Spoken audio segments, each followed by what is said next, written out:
کیا آپ جانتے ہیں کہ ہم جس چیز کو سویلائزیشن یا تہذیب کہتے ہیں اس کی کہانی کہاں سے شروع ہوئی تھی؟ نہ مصر کے اہرام، نہ چین کی دیوار اور نہ ہی یونان کے فلسفے سے۔ تہذیب کی پہلی سانس ان زمینوں پر لی گئی تھی جہاں آج ریت اڑتی ہے۔ میں ہوں عثمان رانا اور آپ دیکھ رہے ہیں ڈیجیٹل ڈائریز 2.0، جہاں ہم ماضی کے بھولے ہوئے رازوں کو کھوجتے ہیں اور انہیں آپ کے سامنے ایک نئی کہانی کی شکل میں پیش کرتے ہیں۔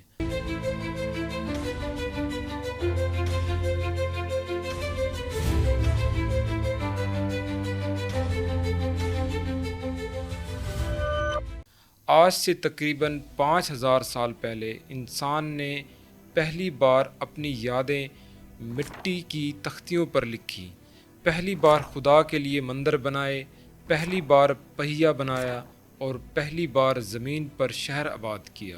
یہ وہ لوگ تھے جنہوں نے انسانی تاریخ کو پری ہسٹری سے نکال کر سویلائزیشن کی دہلیز پر رکھا، لیکن آج دنیا ان کے نام کو بھی فراموش کر چکی ہے۔ آج کی کہانی ہے دنیا کی پہلی تہذیب دی سومیرینز پر۔ لیکن سوال یہ ہے کہ سومیرینز تھے کون؟ یہ قوم کہاں سے آئی تھی اور دنیا کو انہوں نے کیا دیا؟ آئیے شروع کرتے ہیں تہذیب کی کہانی ابتدا سے۔ انسان نے جب اپنے پیروں کے نشان زمین پر چھوڑے تو تہذیب کا سفر شروع ہو گیا، لیکن سوال یہ ہے کہ پہلا قدم کہاں رکھا گیا تھا؟ اکثر جب ہم تاریخ کی کتابوں میں پہلی تہذیبوں کا ذکر کرتے ہیں تو ذہن میں مصر کے اہرام، چین کی دیواریں یا وادی سندھ کے شہروں کا تصور آتا ہے، لیکن انسانی تہذیب کی کہانی کا پہلا باب ان سرزمینوں پر لکھا گیا تھا جو آج عراق کے نام سے جانی جاتی ہے۔ ان زمینوں میں ایک قوم آباد تھی جسے ہم سومیرینز کہتے ہیں۔ سومیرینز وہ لوگ تھے جنہوں نے دنیا کا پہلا شہر بسایا، پہلی بار زمین پر حکومتوں کی بنیاد رکھی اور پہلی بار انسان کو یہ احساس دلایا کہ وہ جنگلوں اور غاروں سے نکل کر منظم معاشرہ قائم کر سکتے ہیں۔ آج سے 5000 سال پہلے انہوں نے دریائے دجلہ اور فرات کے درمیان ایک دنیا بسائی جو اپنے وقت کی سب سے ترقی یافتہ دنیا تھی۔ یہ خطہ میسوپوٹیمیا کہلاتا ہے، جس کا مطلب ہے دو دریاؤں کے درمیان کی سرزمین۔ یہی وہ سرزمین تھی جسے قدیم لوگوں نے گارڈن آف ایڈن کہا، یعنی جنت کا خواب۔ یہی وہ جگہ ہے جہاں تہذیب نے پہلی بار آنکھ کھولی۔ لیکن سوال یہ ہے کہ سومیرینز کہاں سے آئے تھے؟ یہ ایک معمہ ہے۔ وہ قوم جن کا ماضی دھندلا ہے لیکن ان کے خواب آج بھی مٹی کی تختیوں پر زندہ ہے۔ کچھ ریسرچرز کہتے ہیں کہ وہ اسی خطے کے مقامی لوگ تھے جو ہزاروں سال سے یہاں آباد تھے، جبکہ کچھ کا ماننا ہے کہ وہ مشرق سے آئے تھے، شاید ایران یا اس سے بھی آگے کے علاقوں سے۔ ان کی زبان و بیان، ان کی تحریر، ان کا فن تعمیر، سب کچھ اپنے وقت سے کہیں آگے تھا۔ سومیرینز نے شہر بسائے، لیکن یہ شہر صرف رہائش گاہیں نہیں تھی، یہ تہذیب کے مراکز تھے۔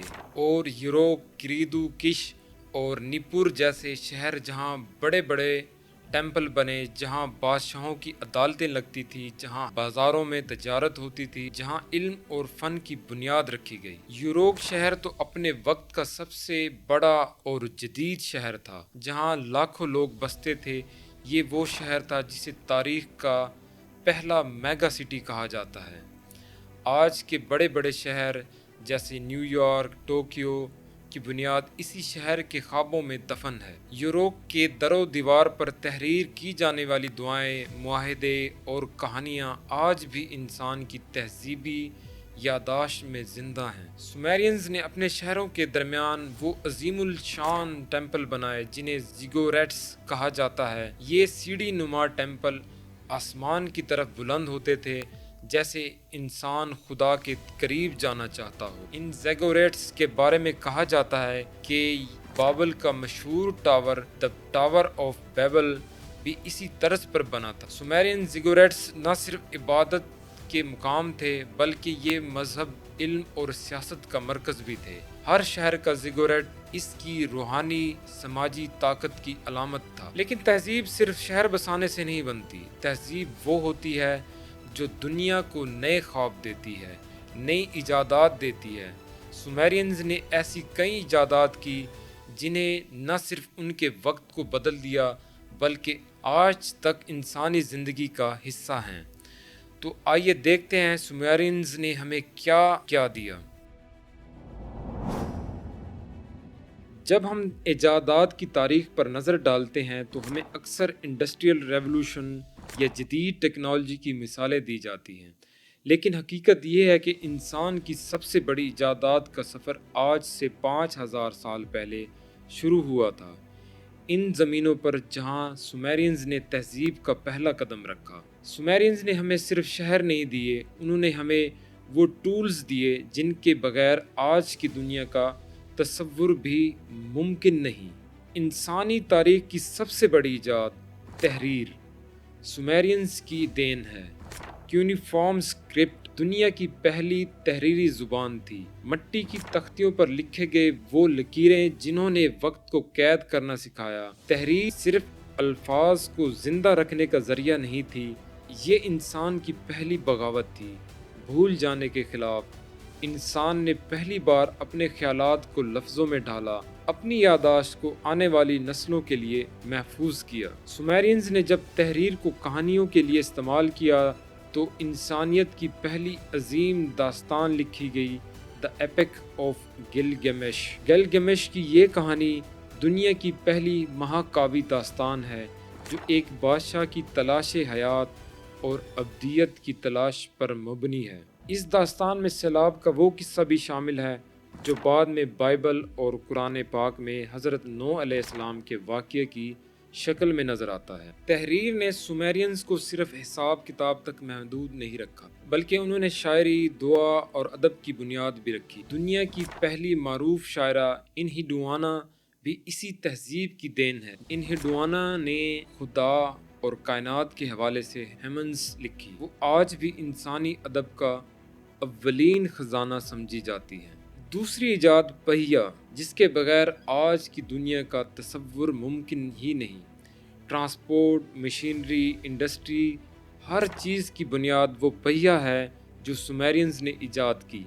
لیکن دلچسپ بات یہ ہے کہ انہوں نے پہیہ صرف گاڑیاں چلانے کے لیے نہیں بنایا تھا، سب سے پہلے پوٹری یعنی برتن بنانے کے لیے استعمال کیا۔ تیسری ایجاد زرعی نظام اور نہریں۔ سومیرینز نے دریاؤں کے پانی کو قابو میں کیا، نہریں کھودی، زمین کو زرخیز بنایا اور زراعت کو سائنسی بنیادوں پر استوار کیا۔ سومیرینز نے وقت کی پیمائش کا جو نظام بنایا وہ آج بھی ہمارے ساتھ ہے۔ 60 سیکنڈز کا 1 منٹ، 60 منٹس کا 1 آور، یہ تقسیم سومیرینز نے کی۔ انہوں نے دن، رات اور موسموں کے چکر کو آبزرو کیا، کیلنڈر بنائے۔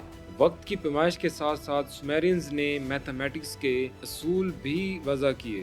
انہوں نے بیس 60 نمبر سسٹم ایجاد کیا جس کی بدولت آج ہم زاویوں کو 360 ڈگری میں ناپتے ہیں۔ جیومیٹری کے ابتدائی اصول، ایریا کیلکولیشن کے فارمولے اور آسٹرونومیکل چارٹس سومیرینز ریاضی دانوں کی محنت کا نتیجہ تھا۔ سومیرینز نے دنیا کا پہلا کوڈیفائیڈ لا سسٹم بنایا۔ ان کے قوانین تختیوں پر لکھے جاتے تھے تاکہ ہر شہری جان سکے کہ اس کے حقوق اور فرائض کیا ہیں۔ سومیرینز نے ٹریڈ سسٹم کو بھی منظم کیا۔ انہوں نے ٹوکنز، سیلز اور کانٹریکٹ سسٹم بنائے تاکہ تجارت کو محفوظ اور مستند بنایا جا سکے۔ سومیرینز نے پرسنل آئیڈینٹی کے طور پر سائلنڈر سیلز بنائے جو ہر شخص کی اپنی مخصوص مہر ہوتی تھی جس سے وہ مٹی کی تختیوں پر گھما کر اپنے معاہدوں، خطوط اور مالیاتی لین دین کو اپرووڈ کرتا تھا۔ سومیرینز کی بنائی گئی ایک حیرت انگیز art piece, the standard of اور، جو آج بھی دنیا کے عجائب گھروں میں محفوظ ہے۔ یہ دنیا کا پہلا سوشو پولیٹیکل نیریٹو آرٹ پیس تھا جو انسان کی طاقت، جنگ اور امن اور سیاست کے کمپلیکس رشتے کو ظاہر کرتا ہے۔ سومیرینز کی تحریری تختیوں پر دنیا کا پہلے طبی نسخے بھی لکھے گئے جن میں مختلف بیماریوں، جڑی بوٹیوں کے استعمال اور علاج کے طریقے درج تھے۔ سومیرینز نے موسیقی کے آلات بھی بنائے، ہارپس، لیئر جیسے ساز جن کی دھنوں میں ٹیمپل گونجتے تھے۔ لیکن ہر تہذیب کے عروج کے بعد ایک زوال آتا ہے۔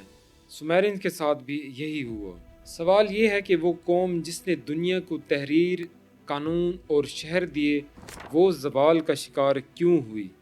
یہ جاننے کے لیے ہمیں تاریخ کے اس دور میں جانا پڑے گا جب سومیرینز کے شہر اجڑنے لگے اور ان کا عظیم خواب بکھرنے لگا۔ تاریخ ایک سانس کی طرح ہے، ہر سانس کے بعد ایک وقفہ آتا ہے۔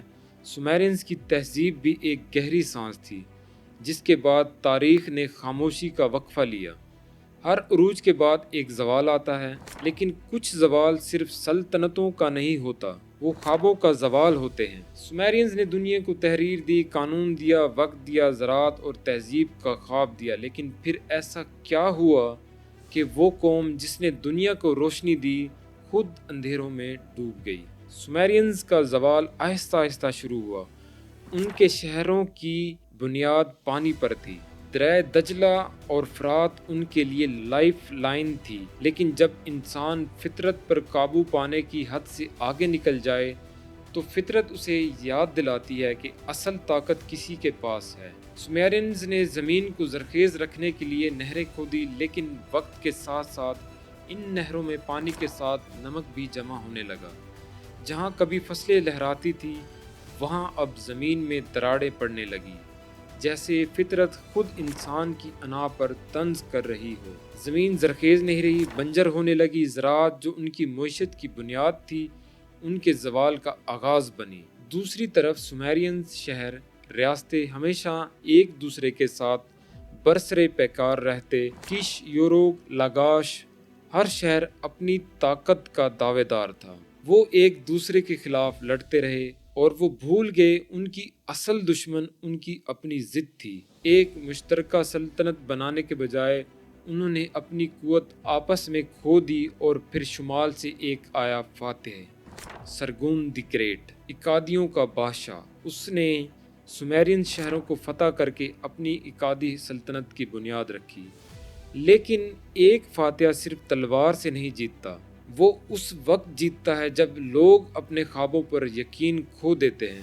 سومیرینز کا زوال کسی دشمن کی وجہ سے نہیں تھا، وہ اپنے یقین کی موت مارے گئے۔ سومیرینز کی تحریریں مٹی کی تختیوں پر محفوظ رہ گئی، لیکن ان کی زبان آہستہ آہستہ خاموش ہو گئی۔ ان کی معیشت، ان کی سیاست، ان کا سماجی نظام بکھرنے لگا۔ لیکن سوال یہ ہے کہ سومیرینز واقعی ختم ہو گئے؟ تہذیبیں جسمانی طور پر مٹ جاتی ہیں، لیکن ان کے خواب نسلوں کے شعور میں زندہ رہتے ہیں۔ سومیرینز کے دیے گئے اوزار، تحریر، قانون، وقت، زراعت، تجارت آج بھی ہماری زندگی کے ہر لمحے میں ہمارے ساتھ ہیں۔ جب آپ ایک معاہدے پر دستخط کرتے ہیں، آپ کا قلم دراصل وہی مٹی کی تختی ہے۔ جب آپ گھڑی پر وقت دیکھتے ہیں، آپ کی گھڑی میں ٹک ٹک کرتی سوئی دراصل سومیرینز کے وقت کی پہلی گنتی ہے۔ جب آپ کوئی کتاب پڑھتے ہیں، آپ دراصل سومیرینز کی تہذیب کے خواب کو جیتے ہیں۔ اکادیوں کے بعد بابل، پھر اسیریا، پھر فارس، پھر یونان، پھر روم، سب نے سومیرینز کے علم اور فن کو اپنے انداز میں اپنایا۔ سومیرینز ورثہ ان کی سلطنت کے ذریعے دنیا بھر میں پھیلتا گیا۔ آج ہم جس تہذیب پر فخر کرتے ہیں، اس کی بنیادیں سومیرینز کے ان شہروں میں رکھی گئی جہاں آج صرف کھنڈرات باقی ہیں۔ شاید اس لیے تہذیب کی کہانی دائروں میں گھومتی ہے۔ ہر دائرہ کے مرکز میں ایک سوال چھپا ہوتا ہے، کیا ہم بھی اپنے زوال کا آغاز دیکھ رہے ہیں؟ ایک قوم آتی ہے، خواب دیکھتی ہے، دنیا بناتی ہے، پھر زوال کا سامنا کرتی ہے، لیکن اس کے خواب آنے والی نسلوں کے خوابوں میں تبدیل ہو جاتے ہیں۔ سومیرینز نے ہمیں سکھایا کہ تہذیب صرف عمارتیں کھڑی کرنے کا نام نہیں، تہذیب وہ ہوتی ہے جو انسان کو خود اپنی پہچان کروا دے۔ یہی ان کی سب سے بڑی لیگیسی ہے۔ وہ قوم جو آج ناموں سے مٹ چکی ہے، لیکن ان کے خواب آج بھی ہمارے درمیان زندہ ہے۔ سومیرینز کے کھنڈرات میں صرف مٹی نہیں دفن، انسانیت کے خواب کی پہلی روشنی دفن ہے۔ ہم نے ان کے خواب بھلا دیے، لیکن جو دنیا ہم نے اپنے گرد بسائی ہے وہ دراصل سومیرینز کا ہی خواب ہے جو آج ہم جیتے ہیں۔ لیکن سوال یہ ہے، کیا ہم جانتے ہیں کہ ہم کس خواب کو جیتے ہیں، یا ہم بھی ان کے کھنڈرات کا حصہ بننے جا رہے ہیں؟ ہمیں اکثر لگتا ہے کہ تہذیب صرف وہ ہوتی ہے جو آنکھوں سے دکھائی دے، بلند و بالا عمارتیں، چمکتی سڑکیں، تیز رفتار ٹیکنالوجی، لیکن سومیرینز نے ہمیں سکھایا کہ اصل تہذیب وہ ہے جو انسان کے شعور میں جنم لیتی ہے، جو الفاظ میں سانس لیتی ہے، جو وقت کے دھارے میں بہتی ہے اور یادداشتوں میں محفوظ ہوتی ہے۔ یہ کہانی سومیرینز کی تھی، لیکن یہ کہانی صرف ماضی کی نہیں، یہ کہانی آج بھی ہمارے ارد گرد جاری ہے۔ جب ہم اپنی شناخت کھو دیتے ہیں، اپنے خواب بھلا دیتے ہیں، تو تہذیبیں زوال کا شکار ہوتی ہیں۔ لیکن اگر ہم اپنے ماضی کے خوابوں کو سمجھ لیں، ان کے خوابوں کی روشنی میں اپنا مستقبل تلاش کر لیں، تو ہم صرف زندہ نہیں رہیں گے، ہم تاریخ رقم کریں گے۔ اگر آپ چاہتے ہیں کہ ہم ایسی ہی بھولی ہوئی تہذیبوں کی کہانیاں تاریخ کی دھندلکوں سے نکال کر آپ کے سامنے لاتے رہیں، تو اس چینل ڈیجیٹل ڈائریز 2.0 کا حصہ بنیے۔ یہ چینل صرف ایک پلیٹ فارم نہیں، یہ ان خوابوں کا قافلہ ہے جو وقت کے سینے میں دفن ہے، اور ہم مل کر انہیں زندہ کریں گے۔ اگر آپ کو یہ کہانی سوچنے پر مجبور کرتی ہے، اگر آپ کو لگتا ہے کہ ماضی کی تہذیبیں صرف تاریخ نہیں سبق بھی ہیں، تو اس ویڈیو کو دوسروں تک پہنچائیں۔ کمنٹس میں مجھے بتائیے، کیا آپ سمجھتے ہیں کہ ہم بھی آج اپنے زوال کے کنارے کھڑے ہیں؟ اور سبسکرائب کر کے اس کارواں کا حصہ بن جائیے، جہاں ہم تاریخ کو صرف پڑھتے نہیں، جیتے ہیں۔ میں ہوں عثمان، اور آپ دیکھ رہے ہیں ڈیجیٹل ڈائریز 2.0، جہاں ماضی کے بھولے ہوئے خوابوں کو ہم آپ کے سامنے زندہ کرتے ہیں۔